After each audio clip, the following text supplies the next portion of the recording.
The history of Hunter aspects. Over the course of WoW, Hunters have had 10 different aspects and only have 5 today. Hawk, Ironhawk, Cheetah, Pack, and with the glyph Beast. In Beta WoW, Hunters had 5 aspects as well: Hawk, Cheetah, Pack, and Beast. But instead of Ironhawk, they had Aspect of the Monkey. Aspect of the Monkey increased your dodge by 18% and can go up to 24% through talents, and didn't really change much. For a short time in Wrath, there was a glyph for Aspect of the Monkey that gave you a 30% speed increase for 6 seconds after you dodge. Back in Wrath, Agility still increased your dodge, so you could get dodge from this aspect up to 24% pretty easily, and with the Agility bonus from dodge, you could run around for days with the glyph. The glyph was removed and replaced with the glyph of Mending for being too overpowered. Aspect of the Hawk just increased attack power. At first, it gave a static amount of attack power, and then it missed, it was changed to give an amount based on a percentage. Aspect of the Ironhawk is just a buffed up version of Aspect of the Hawk and does the same thing as regular Hawk, plus reduces damage taken.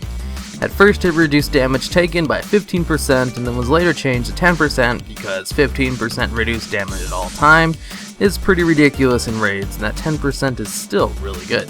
Aspect of the Beast in Beta WoW allowed you to become untrackable, meaning other hunters and druids with track humanoids couldn't see you on the minimap.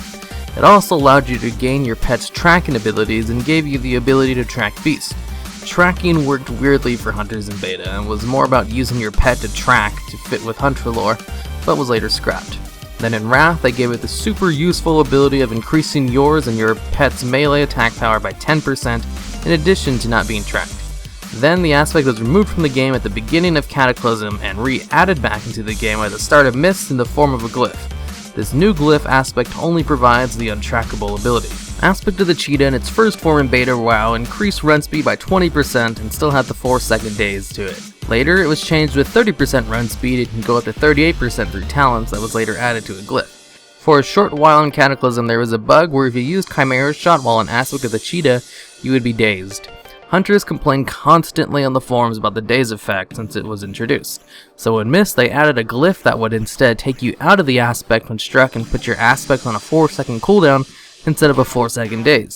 The daze from Aspect of the Cheetah is the same daze that you get from NPCs, meaning it's almost impossible to remove. Aspect of the Pack was always pretty much the same as Aspect of the Cheetah, except it worked group-wide at first and was later changed to be raid-wide. Currently, the best use for Pack is for fast recovery after raid wipes. Since anyone hit with this while the skill is active gets dazed, it's very useful for trolling LFR groups, as anyone who's ever done an LFR knows. Back in ICC, this skill was actually useful for one fight in Syndragosa for helping your raid get out of the blistering cold range. Aspect of the Wild was an aspect that gave raid-wide nature resistance. The only 2 classes that could provide nature resistance were Hunters and Shamans before resistances were removed. Like most spell resistances, this aspect was most useful for fights with high nature damage, like Nefarian and Tier 11. Aspect of the Dragonhawk was added in Wrath and removed in Cataclysm. Around its introduction, aspects were not on their own separate GCDs and instead shared the global cooldown with all hunter spells.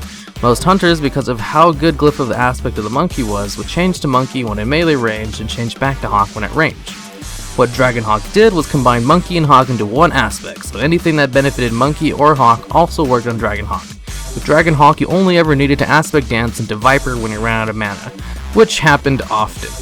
Aspect of the Viper was added to the game in Burning Crusade and removed in Cataclysm. In its first form, all it did was give you mana equal to 25% of your intellect, and had no damage penalty. Since hunters were pretty mana inefficient, most hunters use this aspect over Hawk for raiding. Then in Wrath, it was redesigned and would give you 4% of your mana back every 3 seconds, allowed you to gain mana off of every shot based on how fast your weapon was, and reduced the damage you did by 50%, which kinda sucked. The Tier 7 4-set bonus was a 20% haste increase while an Aspect of the Viper, which was kinda Blizzard's way of saying, yeah, we know you have terrible mana regen, deal with it. When Blizzards gave Hunters focus in Cataclysm, there was really no need for this aspect anymore, so it was removed. Aspect of the Fox was added in Cataclysm and removed in early Mist. What Aspect of the Fox did was allow you to use Steady Shot and Cobra Shot while moving, and gave you a little bit of focus back if you were hit in melee. Since the ability to use Steady Shot and Cobra Shot while moving was a really good thing, what Hunters did was one of 3 things. They would either macro Fox into their Steady Shots and macro Hawk to everything else so they never had to worry about aspect dancing, or use a modifier macro to go into Fox when moving with a shift click. Or they would do what I did and macro Fox and Hawk together and just hit the macro while on the move and hit it again to go back into Hawk to fire instant cast shots. With Aspect of the Fox in the game, hunters had to learn how to aspect dance to do maximum DPS, and it was really annoying at first, but you eventually got used to it. And for a short time at the beginning of Cataclysm, there was an exploit in the game where you could have both Hawk and Fox up at the same time. In Mist, they finally decided to do away with this aspect and just gave hunters the ability to move and cast with everything but aim shot as a baseline skill. And that's it for the history of Hunter aspects. Obviously I glossed over a few things because it would be kinda boring if I read through all the different changes to aspects of the Hawk's attack power, because it changes almost every patch. If you have any suggestions on what I should do with my next history video, just leave it in a comment.